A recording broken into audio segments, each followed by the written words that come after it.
Today is the 8th of January, 1987. I'm in Los Angeles, second largest city in America, land of many careers.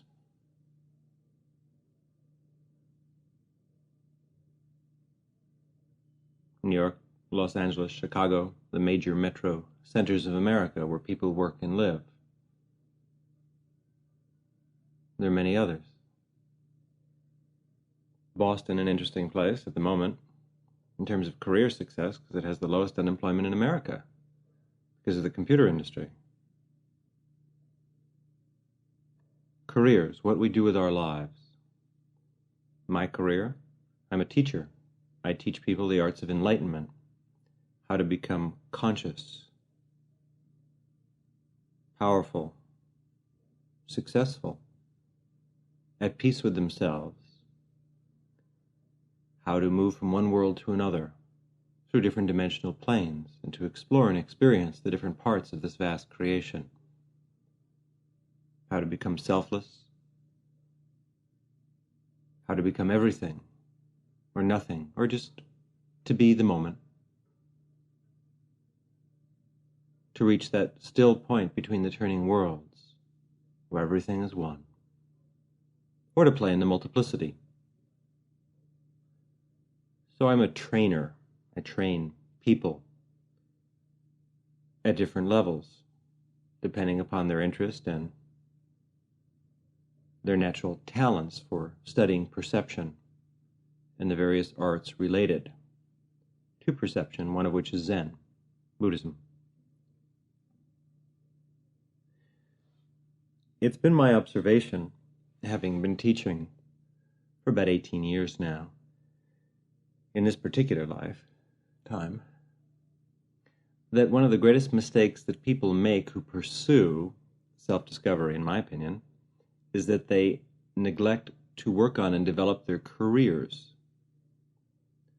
There's a popular notion that those who seek enlightenment, self-discovery, empowerment, should abandon the things of this world, the pursuits of this world, careers, cars, homes, clothing, material possessions, associations with others, relationships, and that they should withdraw from the world and only meditate and attain enlightenment, that all these other things are a hindrance to enlightenment. I disagree with this.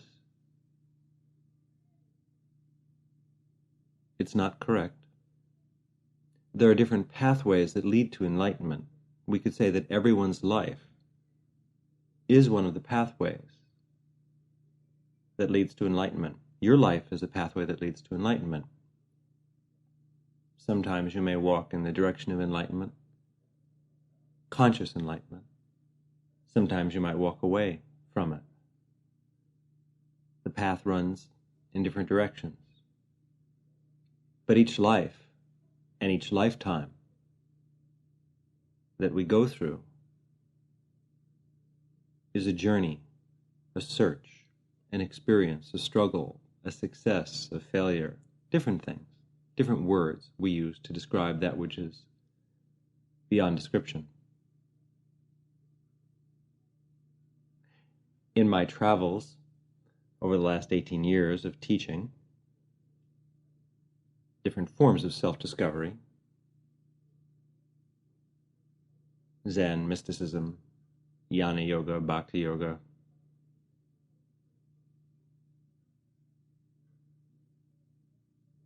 Tantric, Buddhism, different forms of self-discovery that I've taught in different lifetimes.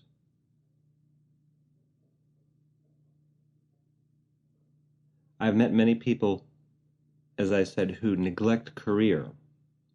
I meet them and their lives aren't centered at all. They're all over the place. They don't have much money. They're undisciplined. They have a spaced out look in their eye, and they're interested in enlightenment.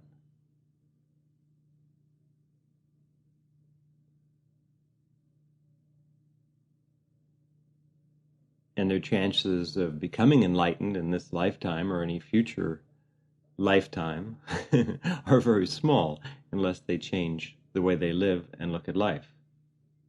It is possible, of course, to renounce everything and attain enlightenment. But most of the people that I have encountered really don't want to renounce. They wish to run away from responsibility and hard work. Or they're simply misguided souls. Somebody told them that that's what you're supposed to do, and they believed it. There are lifetimes where one does go off into the Himalayas and meditate in a cave and not have many material possessions, no tape players to listen to tapes with, and so on. But this is really not one of those lifetimes for most people who are in self-discovery on the planet Earth. Our Earth has changed. And our time of retreat is still there. There is a time to get away from things,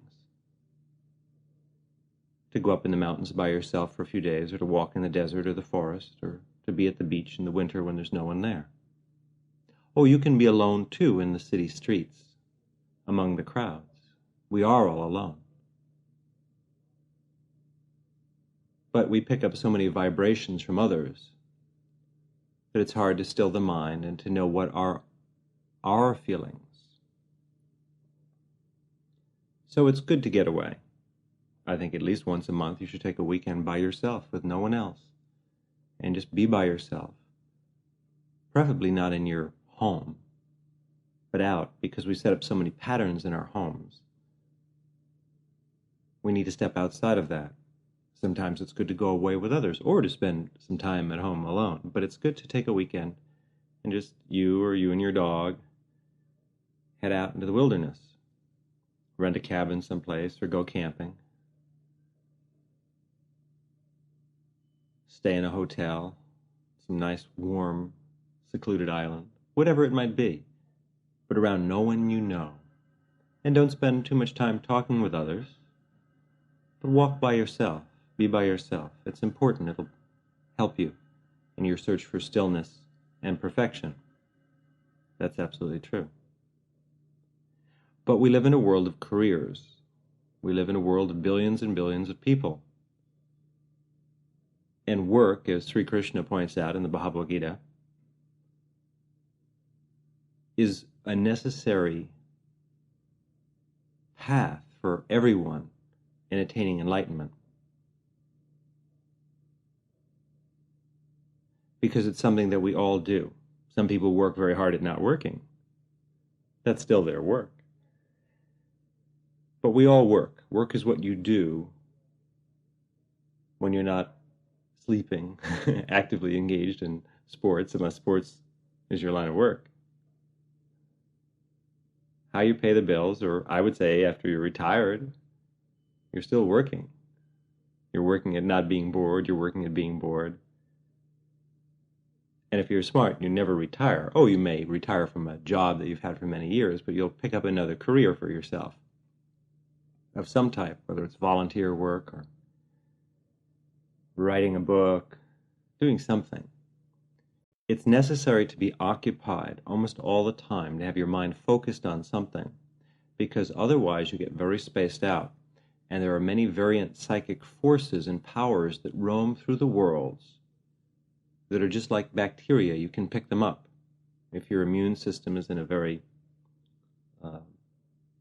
low state of power, you can pick up things that would never bother you otherwise, and you'll get sick and perhaps die. If your immune system is very strong, of course, you can walk through worlds of microbes, which we all do all the time, and not become sick. Our immune system is helping us.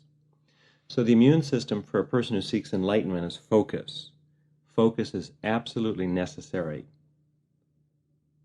There are times when we go beyond focus in deep meditation, or in our activities where the suchness of something, the nothingness or everythingness of something, becomes manifest, and we are one with it. We see our oneness with all things and all beings. But the path, the fast path, the short path that leads to that is focus. The power of focus is absolutely essential.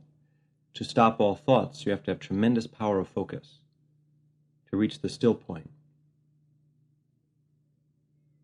Between the turning worlds, nirvana, you must have tremendous power of focus, tremendous concentrative power to direct your life and not allow all these variant forces to enter in you, different vibrations. If you're just spaced out and you have no purpose in life, you pick everything up. Everybody else's thoughts will come into your mind. Everyone else's desires. Psychically, you'll attract it. And you'll be drawn to things that you could care less about and thinking thoughts, disturbing thoughts that you don't need. So it's necessary to be focused. This is the raison d'être of career.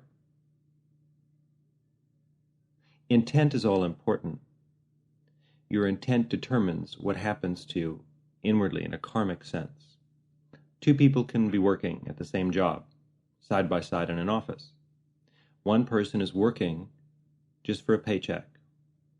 Another is working because they see work is a way to develop the power of focus, to perfect their being, to pay for their life here on earth and to fulfill whatever their earthly needs are, and also to make more money to utilize to aid others in their search for enlightenment, or to donate to the United Way or Audubon, or the National Geographic Society,